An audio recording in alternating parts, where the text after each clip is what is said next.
কখনো বাসে বা ট্রেনে জানালার পাশে বসে মোবাইল চাপবেন না। কখন যে বাহির থেকে মোবাইল টান দিয়ে নিয়ে চলে যাবে টেরও পাবেন না।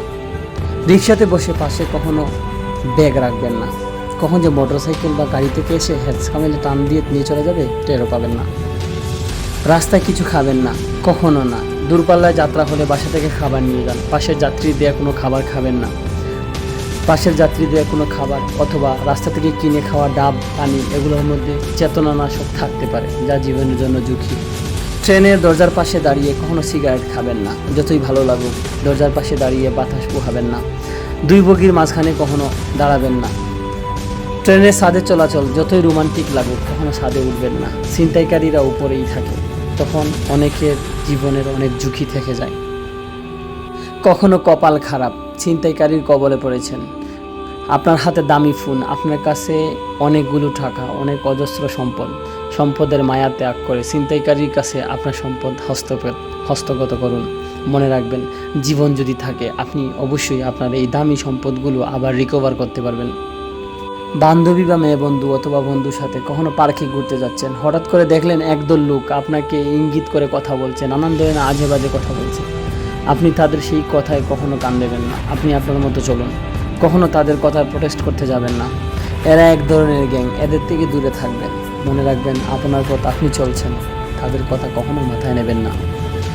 ভোর রাতে আপনার জেলা শহরে এসে দাঁড়িয়েছেন, সাহস দেখিয়ে একা চলবেন না। সময়ের অপেক্ষা করুন। বাস স্ট্যান্ডে অথবা রেল স্টেশনে বসে থাকুন। যখন মানুষের চলাচল হবে তখন নিজে চলাচল শুরু করুন এবং নিজ গন্তব্যে যাওয়ার জন্য প্রস্তুতি নিন।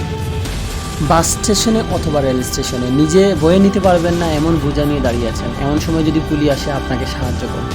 তার কাছ থেকে পূর্বে ফুরিয়ে নিন কত টাকা তাকে দিতে হবে, তারপর বোঝাটি বহন করতে দিন, অন্যথায় আপনাকে ঝামেলা করতে হবে। নিউ মার্কেটে বা নীলক্ষেতে কোনো কিছু যদি কেনার ইচ্ছা না থাকে অযথা দামাদামি করবেন না। আবেগের বশবর্তী হয়ে কোনো দাম করবেন, আপনাকে সেই জিনিসটা নিয়ে আসতে হবে। মনে রাখবেন, এই লোকগুলো সংঘবদ্ধ হয়ে কাজ করে, তাদের সাথে কখনো রাগ দেখিয়ে পারবেন না।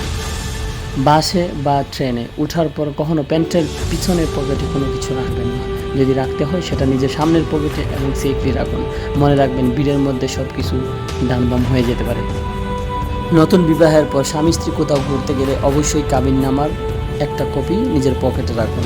চলাচলে সাথে আইডি কার্ড বা নিজের জাতীয় পরিচয়পত্রের একটা কপি পকেটে রাখুন।